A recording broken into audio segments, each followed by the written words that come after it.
家里的油吃完了，桶千万不要扔，一个小妙招让它变身高科技。妙招在手，生活不愁。家里用过的油桶再也不要扔了，洗干净可是有大用途。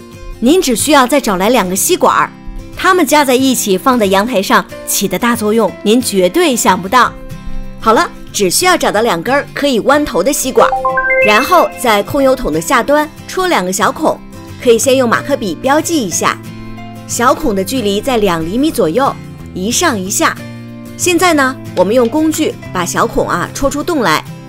您看，就像这样，洞的大小能穿过吸管就可以了。现在就需要穿吸管了。您瞧，把靠近弯头的这一头插到我们刚刚挖好的小孔中，桶里面留2厘米左右的吸管，也就是到弯头位置的一半就可以了。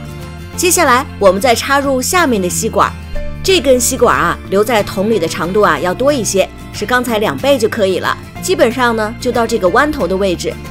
接下来就用热熔胶枪把洞口呢封住，这样呢能起到一个固定和密封的作用。您看，这样呢就做好了，这2个位置就不会漏水了，而且呢固定得非常好。现在要开始折吸管了，我们顺着吸管上面的弯曲部分，像这样把它折下来就可以了。您看它们之间是有距离的。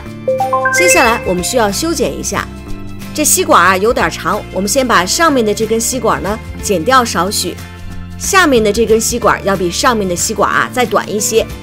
您看，相差2厘米就可以了。这样我们的油桶和吸管就做好了。那它有什么神奇妙用呢？我们用一个透明的盒子看一下，会看得更清楚。咱们把油桶里面装满水，拧紧盖子，把塑料管对准空的塑料盒。我们来看一下，桶里的水呢已经开始通过吸管往外流了。